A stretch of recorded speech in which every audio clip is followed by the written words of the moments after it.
Oi, tudo bem? Seja bem-vindo ao primeiro episódio do podcast Bora Poderosa. E a nossa convidada é uma convidada muito especial, tem um sentido muito grande na minha vida. É minha mãe espiritual, pastora Abilene Mazaro, assessora jurídica e psicóloga jurídica em acompanhamento de ressocialização de presos. A gente está com essa potência que hoje ela vai esclarecer, vai trazer um testemunho edificante e muita coisa boa para a gente acompanhar. Tudo bem, pastora Abilene? Tudo bem, estou muito feliz de estar aqui, podendo contribuir para você que está nos ouvindo e nós estarmos juntas aqui. Graças a Deus. O sentido desse podcast, gente, nesse mês é um mês especial, mês das mães, e a gente vai ter muito conteúdo legal aqui, de testemunho de crescimento, que vai servir para a edificação do seu lar, da sua casa, e eu tenho certeza que vai ser muito bem, né? Vai fazer muito bem para a sua edificação como mulher e como mãe e para futuras mamães também. Pastora Abilene, deixa eu fazer uma pergunta, são perguntas bem básicas e eu acho que vai ser bem gratificante e edificante para as mulheres que estão assistindo aqui, né, nosso podcast.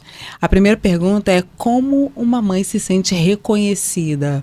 Em qual momento que uma mãe, assim, ela se sente plenamente reconhecida? Bom, no sistema hierárquico, né, Nádia, de uma família, como acontece isso, né? Uma mãe, ela dá e os filhos recebem. Então, a gente dá amor, a gente dá carinho, a gente dá princípios, a gente ensina valores para aquela criança.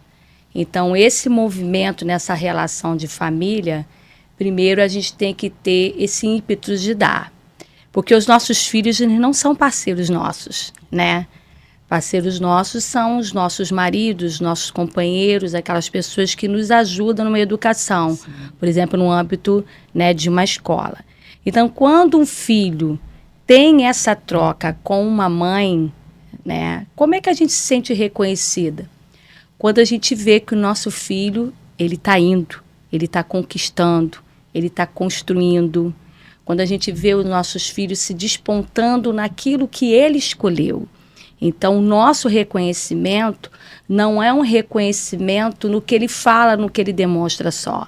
É um reconhecimento dele ir, né? Quando a gente vê, né? Exatamente. Quando a gente vê que os nossos filhos também estão tendo as construções dele. Porque assim, ó, a hierarquia familiar, quando o filho ele recebe e ele tem a maturidade de se relacionar e dar para aquelas que vão ser vovós, como é bom, né, quando uma mãe vê e fala: nossa, eu ensinei isso para você, esse valor de respeito, eu ensinei e você agora está passando isso para os seus filhos. Então, essa troca que um filho tem com uma mãe é uma troca do instinto materno, né? Por isso que eu digo que a hierarquia familiar, né, no campo emocional, né, a gente não pode esperar nada de troca de um filho, né, nada de troca de uma filha. A gente espera aquilo que naturalmente vai acontecer. Então, por exemplo, no campo terapêutico, a gente tem visto muitas mães que se sentem abandonadas, né, se sentem solitárias, né, se sentem sendo colocada em segundo plano, né, invalidadas. Por quê?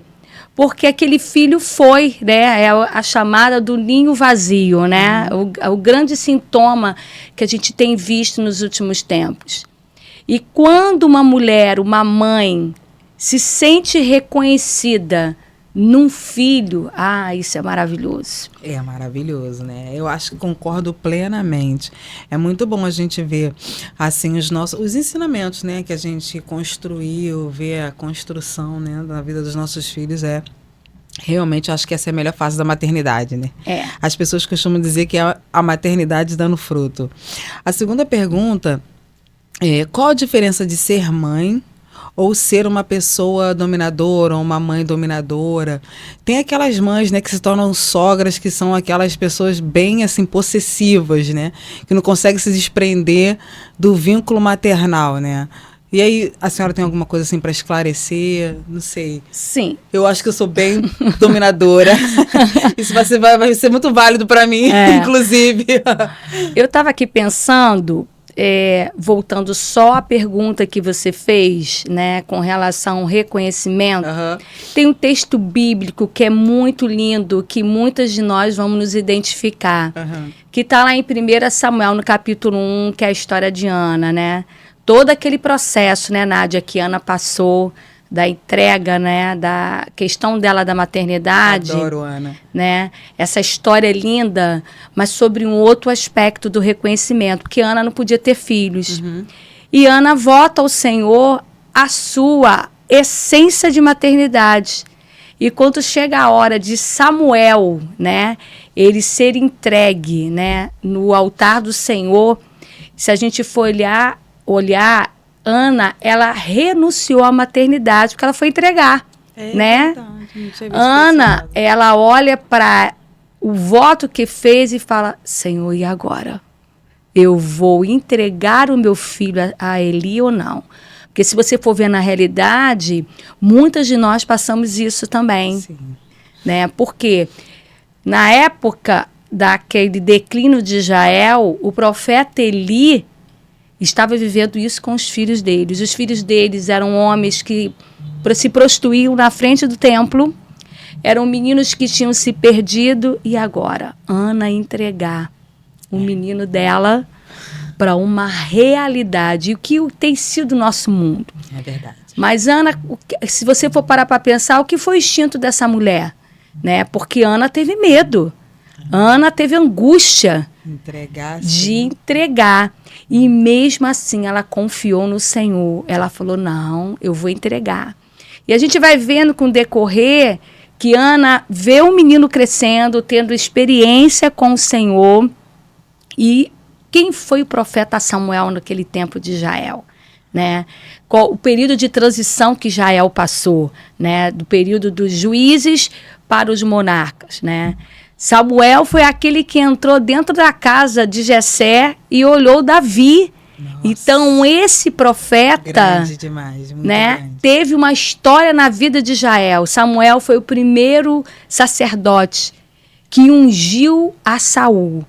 Então, quando a gente olha para os nossos filhos e vê eles saltando, voando, indo, conquistando. Nossa, é forte demais, né? Tanto no espiritual quanto no material é muito gratificante. Né? Isso é o nosso reconhecimento. É verdade. Então, como isso, né, a gente pode olhar, né, somente nesse mês Dia das Mães, e a gente sonhar em ser reconhecida por todo o esforço que a gente tem. Em nome de Jesus, isso vai alcançar na minha casa, eu creio. Você também, que quer ver o seu filho deslanchando no espiritual, creia nessa palavra profética. Deus vai alcançar a tua casa, assim como vai alcançar a minha também, em nome de Jesus. Então, na pergunta número 2 que eu fiz, né, e a senhora retornou, qual a diferença de ser mãe ou ser uma mãe dominadora, uma mãe controladora, possessiva? Me enquadro nessa parte aí, que eu tô difícil de desgrudar das minhas criancinhas, que já são adultos, né? Olha aí, ó. Meus nenéns, eu chamo de neném até hoje. Sabe, Nádia, eu tenho um princípio que eu carrego para minha vida, né? Nós não temos filhos, né? Os nossos filhos que têm pais. O que eu quero dizer com isso? Esse sentimento de posse que é intrínseco, né? Tá no nosso inconsciente como mãe, tá ligado muito à maternidade. Nós não podemos ter os nossos filhos para a gente. A gente não cria filho para a gente. E nem criamos filhos para o mundo. Nós criamos filhos para um destino. Ai, forte o demais. Propósito que Deus tem na vida dos nossos filhos. Se tem uma mãe que pensa, eu crio os meus filhos para mim, tá tudo errado. Vai sofrer, vai frustrar. Porque cada filho, ele tem uma escolha, né? Cada filho, ele tem um propósito de vida, né? Eu sempre digo, eu tenho alguns receios de algumas frases que a gente vê assim. Meu filho é minha vida, né? Tudo que eu tenho, tudo que eu conquistei foi o meu filho. Se a gente tem um pensamento assim, a gente está dizendo, ele é meu filho, ele é minha posse. Sim. E sem a gente perceber com o tempo, a gente pode se tornar uma mãe manipuladora das emoções dos nossos filhos. Isso é perigoso demais. E controladora. E ainda mais forte, né? Narcisista e tóxica. Porque a gente quer olhar para os nossos filhos e que não quer deixar ele viver a vida dele. Isso é muito conflitante, porque a gente, quando ele já nasce, a gente já, pelo menos a minha mente, a gente já estrutura, eu já arquiteto todo o trajeto dele até ele ser adulto, né? E para mim foi muito difícil mesmo, muito marcante isso tudo que a senhora está falando, está servindo para mim perfeitamente. Eu acredito que para as telespectadoras também. Né? Que bom. Eu vejo um exemplo bíblico que você que conhece um pouquinho a palavra, a gente vê a história de Jacó, né? A mãe dele, que foi Rebeca, quando ele era o filho do coração e ele vivia dentro da tenda porque ele ajudava a sua mãe nos afazeres domésticos, na realidade, Rebeca se identificava com aquele menino. E Jacó, Esaú, era identificado com Isaac. Então, dentro daquela família que era disfuncional, um pai já tinha uma preferência para um filho e uma mãe já tinha uma preferência. Que domínio que tinha essa mãe, olha que coisa interessante, de dominar o caráter de um filho, incentivá-lo a enganar seu pai, a mentir, né, a manipular uma bênção que era do irmão. E uma mãe se torna manipuladora, né, pelo desejo de ter aquele filho próximo dela, porque ela não tinha Esaú, mas ela tinha Jacó. Então a gente vê o decorrer da história de Jacó, biblicamente, né, o desenrolar que precisou desse menino sair de casa, aprender com o próprio Espírito Santo de Deus, aprender com Adulão, com o sogro dele, aprender, né, com as suas duas esposas, o que ele precisou de passar. Porque tudo começou com uma mãe manipuladora. Meu Deus, forte demais isso, forte demais. Não, eu não chego a ser no ponto de ser manipuladora, não. Eu só tenho a sensação assim de posse, né? E eu gostaria que eles seguissem todos os degraus que eu já tinha traçado para eles desde pequenininhos, mas não é assim. Cada um tem sua escolha, sua direção. E é isso, mas é muito difícil a gente se desprender dessa imagem, né, desse plano que a gente faz, né? Acredito que muitas mães também ficam nesse campo, assim, né, de soltar. Vou meditar mais em Ana, para mim me aprender a soltar mais os meus nenéns.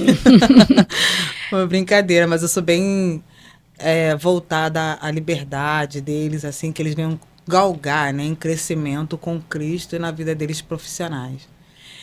No campo profissional, pastora... Só um pouquinho aqui, deixa eu completar algo, né? Adoro que quando ela pode completa. ser, você que está nos ouvindo pode se identificar.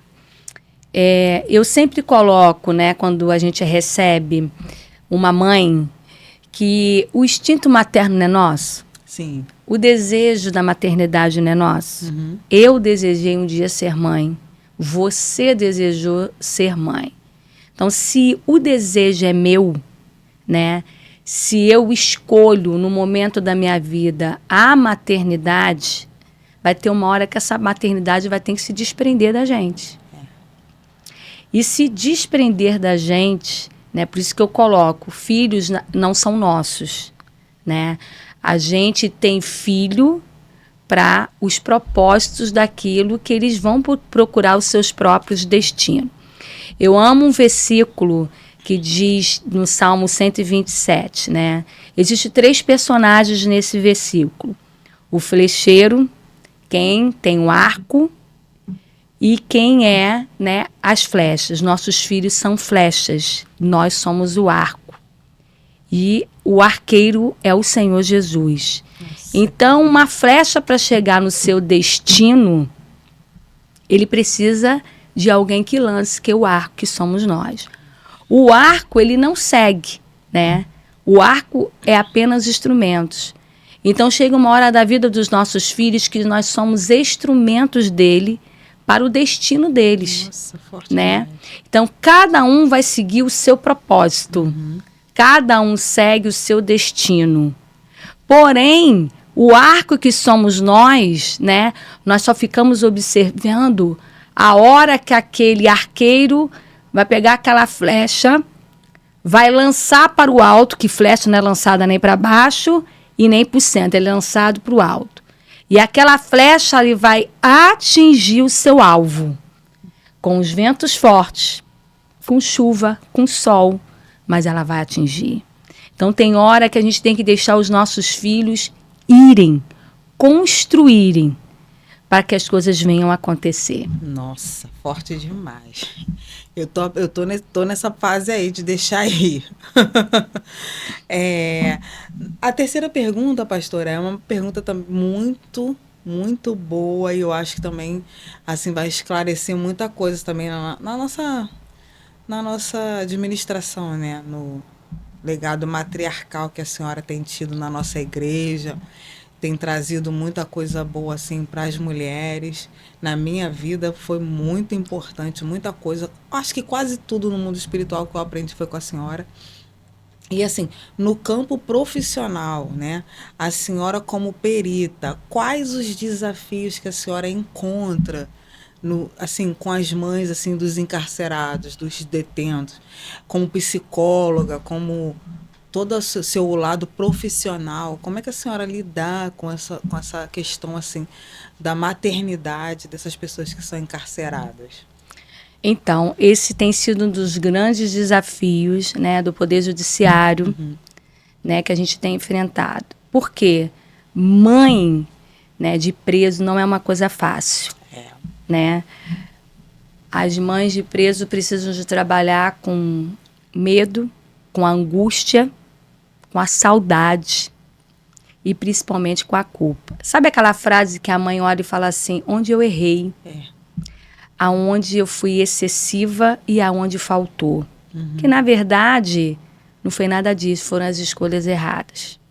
Então os nossos filhos, eles têm escolhas erradas, né? Esses filhos têm. E o que essa mãe, que amor é esse que faz essa mãe, né, passar por todo aquele processo de ir para um local pesado, né, se submeter a muitas coisas. Isso é amor de mãe, né?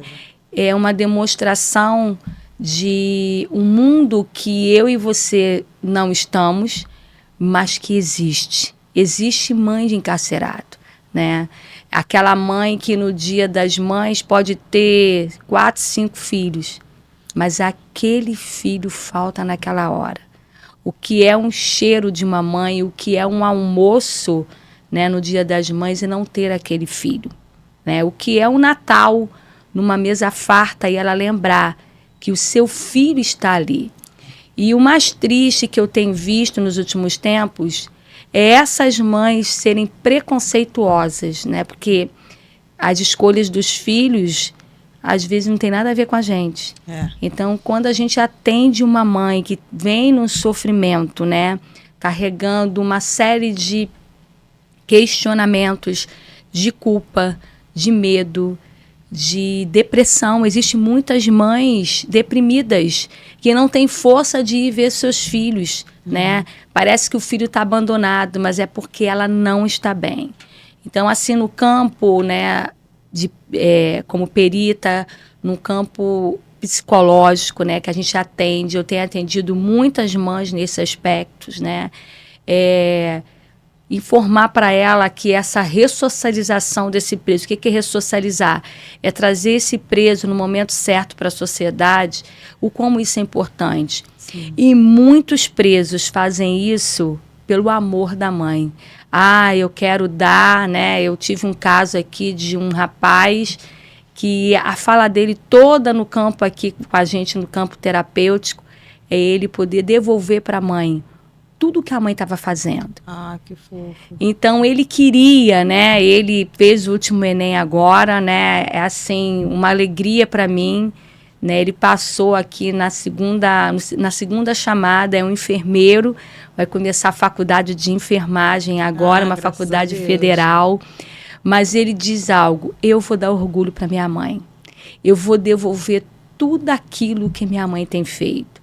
Então, ele tem sido, assim, uma inspiração para muitos ali dentro, né? Ele poder se ressocializar, ele poder voltar ao convívio, né? Olhar para a mãe dele, que nunca abandonou ele, a mãe forte, né? E poder devolver, a mãe poder falar um dia para ele, olha, meu filho passou por todo um processo, mas hoje ele é um enfermeiro, ele é um universitário, ele deu a volta por cima. Então, a gente, como psicóloga, né, nesse campo tão devastador, isso se torna muito importante. Nossa, é muito importante mesmo, né? Saber que o amor de mãe pode ser a luz do fim do túnel, né? Desses detentos, desses presos. E assim, você que é mãe de um encarcerado, está passando por esse problema, né? Por essa dificuldade na sua casa, seja forte, seja corajosa. Não desista do seu filho, ainda que você pense que é o fim, que você é a escória da sociedade. Deus é o Deus que pode mudar a história do seu filho, colocar mulheres de Deus, assim como a pastora Mas Milene. quando a gente tem um arco da oração, da intercessão, a flecha pode perder o seu destino, mas aquela oração tem o poder de trazer de novo aquela flecha para onde ela vai, porque Nossa. o Senhor faz acontecer na vida dos nossos filhos. Nossa. Né? O Senhor abre portas, o Senhor traz oportunidades, e nós, como mães, temos esse poder, o poder da intercessão e da oração. Eu recebo essa parte para mim, tá? Entendeu? É muito bom fazer as coisas voltadas para o reino, porque Deus fala com vocês, fala comigo, fala com todo mundo, e a gente sai muito alimentado desse primeiro podcast que eu tô adorando, tá bom, queridonas? A quarta pergunta já aconteceu da maternidade espiritual estar paralela ao material, andarem conciliadas, assim, você vê o espiritual em conciliação, assim, muito próximo do material, assim? Olha, é um desafio. Todos os dias é um desafio. Ter uma maternidade espiritual, sabe, Nádia? Eu sou uma filha espiritual, rebelde, né? Mas agora tá tudo bem. Não, agora ela tá no posicionamento Graças que Deus a quer. Deus. E ela vai voar aí. Ela vai voar. Vocês vão ver ela voando aí. Bom, a maternidade espiritual, né? Na minha chamada pastoral, ela foi acontecer depois, né? Primeiro, meu esposo, pastor Mário, foi consagrado e eu era a esposa do pastor. Então, para eu entender no decorrer da minha vida, depois de 7, 8 anos, né? Que eu tinha uma chamada pastoral, né? E quem me conhece aqui sabe meu jeito doido de pastorear, né? Eu sou muito diferente da forma como o pastor Mário tem. Eu amo pessoas. Eu amo amar. Eu me realizo cuidando. Eu amo ouvir. Eu amo fazer parte da história de cada um. É verdade. Né? Eu entro mesmo nessas histórias, né? E a psicologia, ela veio para somar essa minha realização pessoal. Então, não é fácil, né, se gastar e se deixar ser gastada. Mas quando a gente entende o nosso propósito de vida, porque hoje eu entendo o meu propósito de vida, né? Não ser só pastora, mas cuidar. Saber entender aquele membro, aquela ovelha, indivíduo, né? Porque cada pessoa tem uma essência. Uhum. E entender que muitas das vezes é a falta da paternidade. E é a falta, às vezes, até da paternidade espiritual.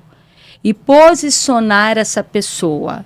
Esse é o propósito que a gente tem. Nossa, mas é maravilhoso. Eu sou prova disso, tá, irmãos? Porque ela se deixa gastar mesmo. Cadeg é que os diga. E os retiros que ela organiza, que é maravilhoso. E ela não se cansa até tudo ficar conforme Deus quer. Maravilhoso. A quinta e última pergunta, pastora, é como a senhora descreve a maternidade espiritual e em qual momento você se deu conta da importância que tinha o seu chamado matriarcal na nossa igreja, na nossa casa espiritual? Qual foi o momento que você se deu conta assim, nossa, você já relatou na resposta anterior, né, que antes você se enquadrava só como esposa de pastor, mas em qual momento você levou um choque assim de realidade que Deus te mostrou a importância do seu legado, assim, do seu legado espiritual assim, na vida da gente, sei lá, das suas filhotas? Bom, vamos lá. Eu estava muito reflexiva de uns tempos para cá, como isso foi acontecendo no meu instinto espiritual. E eu me lembro que eu aprendi, um dos meus primeiros princípios que eu aprendi, né, que eu tive de legado, foi amamentando os meninos. Olha que interessante, né? Eu tenho 2 meninos, né? Eu tenho um de 26, que é o Lohan, e tenho um de 23, que é o Renan. Uhum.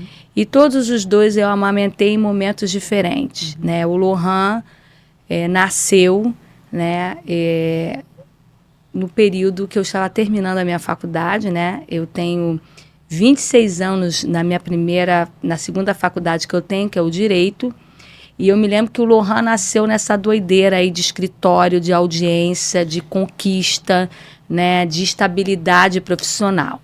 Eu me lembro que eu ia com o Lohan para o escritório, minha mãe ia junto, e eu botava o Lohan para amamentar, ia para o fórum com a minha mãe, botava a minha mãe sentada no corredor do fórum, amamentava, saía para audiência. Minha mãe quantas vezes pedia licença ao juiz, porque o Lohan estava gritando no corredor, e eu fazia as minhas audiências com ele, amamentando, pedindo licença ao juiz. Então, eu amamentava e eu ia almoçar às 5 horas da tarde, porque eu voltava para o escritório naquela doideira. E quando eu comecei a lembrar isso, eu falava, nossa, quanta dedicação que eu tive. E eu me sinto muito realizada, né, sendo pastora mãe. Quando a gente se sente realizada naquilo que a gente faz, a gente consegue entender isso. E a gente, né, se dividir nesse papel, porque os meninos são da igreja junto comigo, né, são membros, né.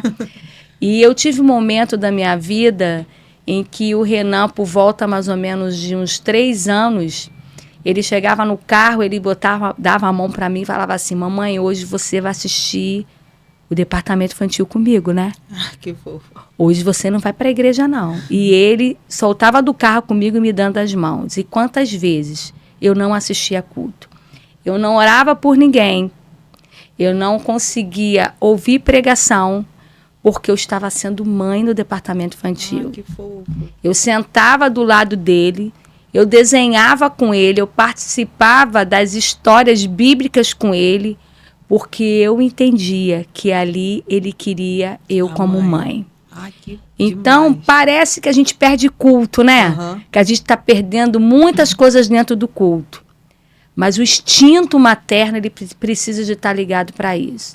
Então, quando eu comecei a entender a autonomia que os meninos estavam tendo espiritualmente, né, como pessoa, eu pude me dedicar a ser pastora e mãe. Até hoje, de vez em quando, eles me cobram, é a mãe ou é a pastora, né? Que fofo. Eles têm esse hábito, né? Uhum. Mas eu fui aprendendo com o tempo e todos 2 foi me ensinando, né? Foi assim, essa troca que eu tenho, né, de 2 filhos adultos, né, de serem bênçãos na minha vida, porque eles se tornam hoje meus conselheiros, né? A troca que a gente tem de diálogo, isso é gratificante. E eu chego em casa, eu sou mãe, mas na igreja, na maturidade que os meninos têm, eles conseguem, né, me dividir, né, com todo mundo. Ai, que fofo demais. Eu sou prova disso, tá, gente? Que eles são realmente fofos. Pastora, quero te agradecer por estar fazendo parte aqui do nosso primeiro podcast. Muito orgulho, foi muito edificante para mim. Tirei muita coisa, peguei muita coisa boa para mim aplicar na minha vida, na vida do conjunto com os meninos, né? Que a senhora acompanhou também o crescimento, infelizmente. Tenho 2 flechas que estão meio desviadas pelo caminho, mas eu conto com a oração de vocês, conto com a intercessão da minha mãe e tudo vai dar certo. entendeu? Quero agradecer aqui a você. Não esquece de compartilhar esse vídeo com uma mãe que precisa receber essas informações, esse tipo de conteúdo, com aquela que está se planejando ser mãe, que quer ficar por dentro das adversidades e dos benefícios maternos. Eu conto com o seu compartilhamento, né? Curte, compartilha, coloca no seu grupinho da família e tamo junto, tá bom? Beijo, poderosa!